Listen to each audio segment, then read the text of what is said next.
आपने महर्षि दयानंद का नाम सुना होगा। वो मूर्ति पूजा नहीं करते थे,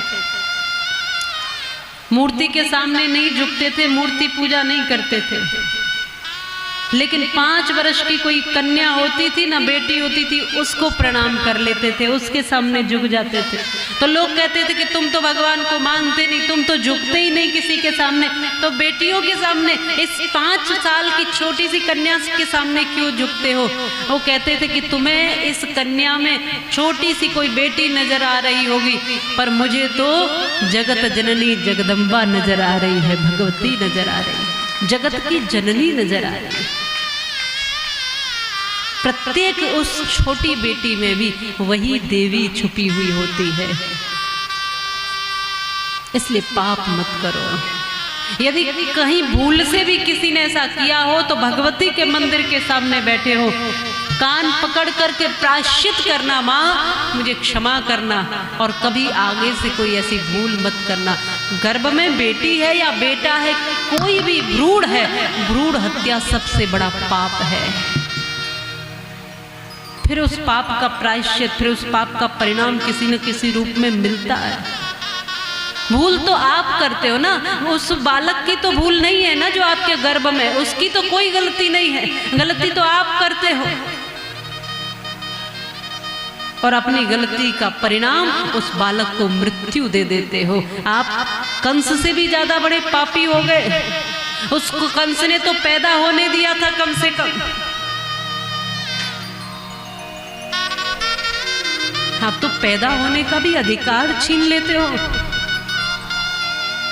आश्चर्य होता है और बड़ी पीड़ा होती है जिस देश में नवरात्रि के व्रत रहे जाते हों और माँ भगवती के शरीर के प्रत्येक अंग को पूजा जाता हो, उस देश में भगवती स्वरूपा बेटियों की जब दुर्दशा देखती हूँ, गर्भ में, गर्भ से लेकर के फिर बाहर जब वो पैदा हो जाए, या तो पैदा ही नहीं होने दिया जाता, पैदा हो जाए तो फिर उनके साथ भेदभाव किया जाता है।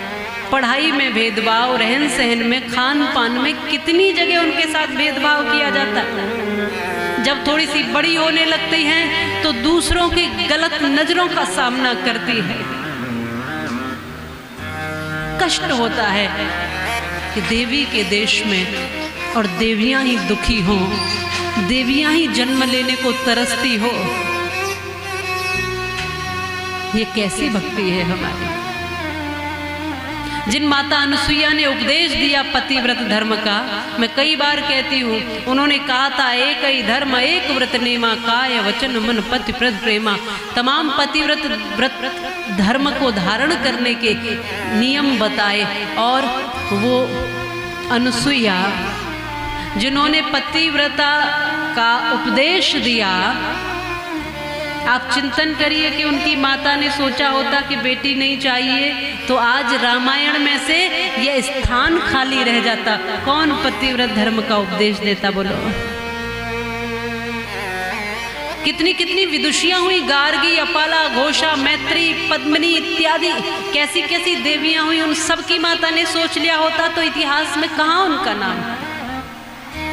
लक्ष्मीबाई जिनके बारे में कहते हैं बुंदेले हर बोलों के मुंह, हमने सुनी कहानी थी, खूब लड़ी मर्दानी वो तो झांसी वाली रानी। उसकी माता ने भी ये सोचा होता तो कैसे बोलो आप ये कह पाते, कैसे कह पाते कि खूब लड़ी मर्दानी वो तो झांसी वाली रानी थी? कौन उन अंग्रेजों के दांत खट्टे करता, कौन उन अंग्रेजों से लड़ाई लड़ पाता? बोलो। माता जानकी वो भी देवी, उनके बिना तो रामायण अधूरी रह जाती। हमारे यहाँ राधा रानी के लिए कहा जाता है, राधा रानी 1 वर्ष पहले भगवान से प्रकट हुई, और यहाँ तक कहा जाता है कि जो राधा नाम न हो तो वृषभान विचारो रो तो, नहीं हो तो कृष्ण अवतार रटे जा राधे। राधा रानी की माँ ने भी सोचा होता, मैं कहती हूँ कृष्ण अवतार ही नहीं होता, प्रेम का अवतार ही नहीं तो कृष्ण कहाँ आएंगे? आप बैठे हो, आप सब माताएं बैठी, आपकी माता जी ने भी सोच लिया होता नहीं चाहिए बेटी तो आप मेरे सामने बैठी होती, बोलो जरा।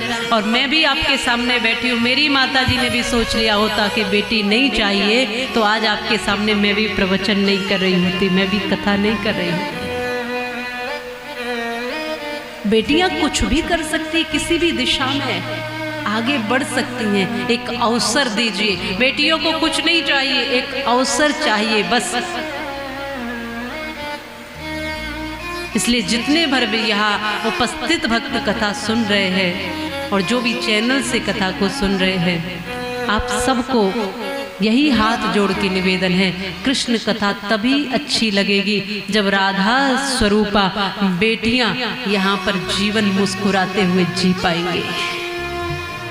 पाप ऐसा ना करो, उस प्रभु से तुम डरो। इस बात का ध्यान रखना। ठाकुर जी तभी कृपा करेंगे जब राधा स्वरूपा बेटियों को हम जीवन देंगे, अवसर देंगे, सम्मान देंगे। जैसा मैंने कहा था कि कुछ पुण्य कमा कर ले जाओ यहाँ से। वैसे इस जगत में तो तमाम कार्य जाने अनजाने में ऐसे हो जाते हैं जो उचित नहीं है, जो योग्य नहीं है। यहाँ से कुछ व्रत धारण करके, कुछ संकल्प लेकर, कुछ अच्छा चिंतन लेकर के जाओ। बैठे बैठे भी पुण्य कमा सकते हो, अच्छा चिंतन लेकर, अच्छा संकल्प लेकर, अच्छा भाव और विचार बनाकर भी पुण्य कमा सकते हो।